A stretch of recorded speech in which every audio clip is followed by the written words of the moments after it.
Rear differential brace. Is it good? Is it not good? Is it worth it? Is it a waste of time?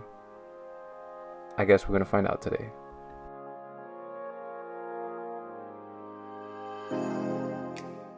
Welcome back to another video, guys.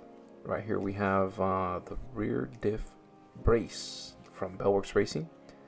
This differential brace, I actually bought it from Z1 Motorsports, and it said it was compatible with the Z1 differential cover, which I do have on my differential at the moment. Not sure if it works with this stock cover, but yeah, you can look that up. Maybe I'll put it in the description, see if I find anything out. But what this basically does is it connects your differential from your differential cover, 2 bolts up there, and then connects it to your subframe. So you can see those 2 bolts here, and then connects with a longer bolt to your subframe, and that basically helps stiffen up the rear end. And I have polyurethane bushings in the car already, but I'm hoping this will help stiffen up the whole rear end as well, because sometimes when I'm shifting I get these thuds, and I feel like it comes from the rear end moving, right? So yeah, this piece is powder coated in silver. I bought it from Z1, but you can also buy it from Bellworks Racing, and they actually sell it with a couple different colors, coloring options. I believe they had red and blue and stuff like that, which is cool if you're into, you know, having a color scheme on your car and whatnot. But yeah, it's a pretty well built piece. It's solid, and we're gonna go see how it turns out.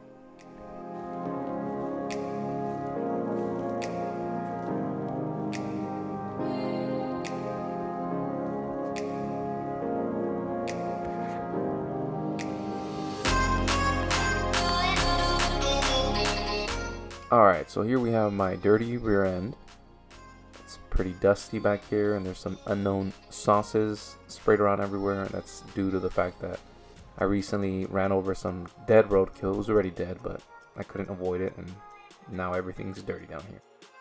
But here we have the rear differential brace, which will hopefully give us some benefits, some noticeable benefits, and stiffen up the rear.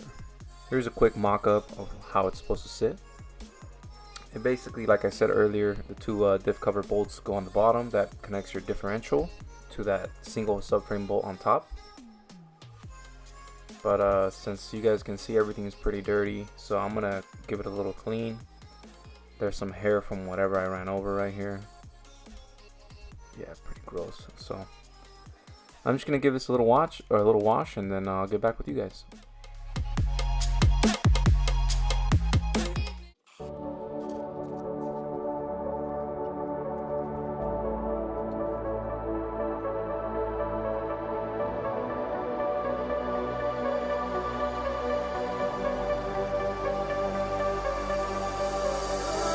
Under pressure, no more time. Can we make a move? Overthinking, you and I. What do we have to lose?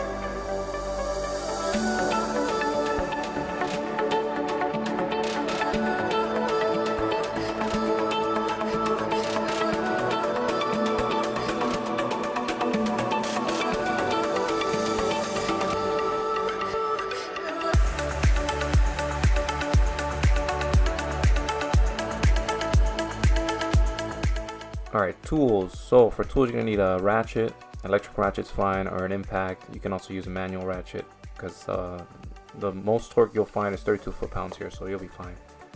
But as for sockets, we're going to have 3 sockets. The first one we're going to need is a 19mm for that big bolt that goes through the subframe right here. And the next socket you're going to need is going to be a 17mm. That's going to be for the new long diff bolts that come with the hardware kit on the diff brace. And 14mm with an extension for the stock OEM diff cover bolts. But you're also going to need another 19mm socket or a spanner to do counter torque when you're tightening it. You're going to have something on the back head of the bolt or on the nut, and then you're going to tighten the top head of the bolt on the other side. So that's it. On with the install.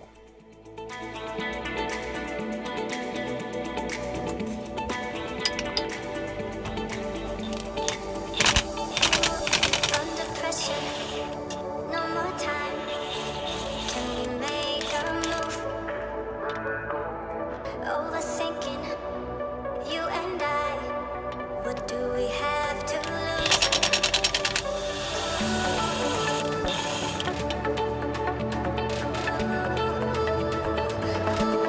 So you can see that these bolts are just an extension of the OEM bolts, and they're the same just to accommodate the new diff cover. And these are the bolts for the subframe. Alright, so first mistake, I forgot to put that sleeve in before putting in the bolt, so make sure you slide in your pole. Then you slide the sleeve over it, and then you put it in through the subframe, right? So then after that, all you gotta do is affix the nut behind that bolt.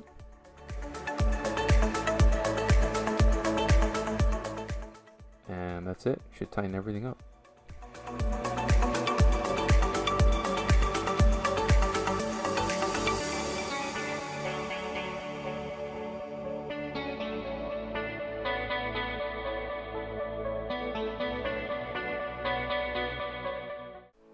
Alright, so here it is, all done, mocked up, bolted up.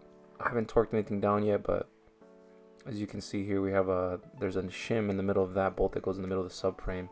Just be careful you don't drop that when you're putting it in, and make sure you put that in before you slide the bolt in, right? Because it's going to go in between the two sides of the subframe. So yeah, just make sure you do that and torque the bottom diff bolts to spec, and you should be fine. Okay, so here's the spanner I was talking about, the 19mm spanner that we're going to use to hold the rear nut of the subframe bolt. Yeah, as you can see, if you try to use the close end side of the spanner, it doesn't fit. So we're definitely going to have to use the open end of that spanner, and it should work just fine.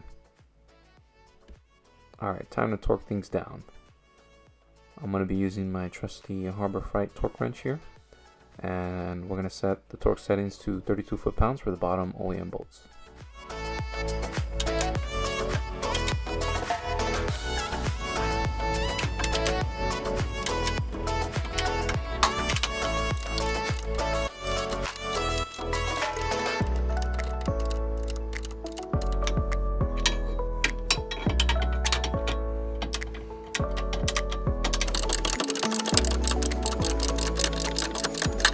Alright, so I already snugged them up, and when you're tightening these bolts, you want to go kind of one at a time, so increment a little bit on one, then jump to the other, and then slowly you're building up the torque on it, right?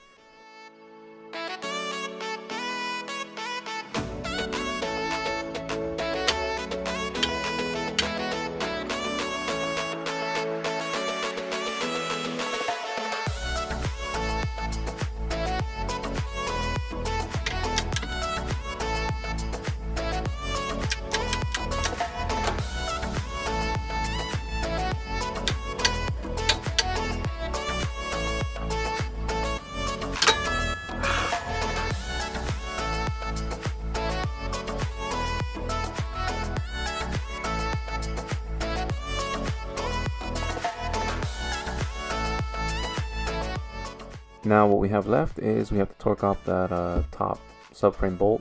So there's no torque spec. I was told that I just need to snug it up. So this is the setup I have here.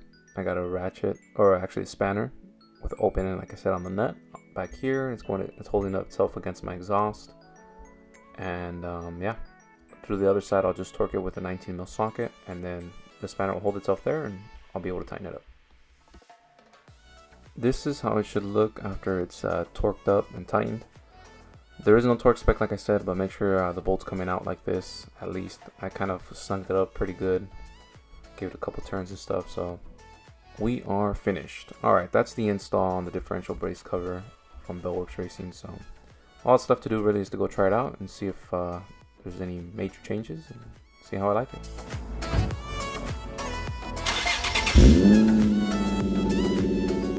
So I want to apologize for not having video of this first drive, because I never actually videotaped it. This whole footage was filmed a while ago. It's probably been over a year and a half, but I can give you my first thoughts. I remember after driving it for the first time what I was thinking. So I know it helped my thud. I know I was talking about gear changes causing a thud in the rear end. That did help with my automatic transmission, which is what my 350Z had. I feel like the benefits could probably be seen more in a manual transmission, because you can actually launch it and control all this stuff in the drivetrain, your gears, and all that better than in an automatic, right?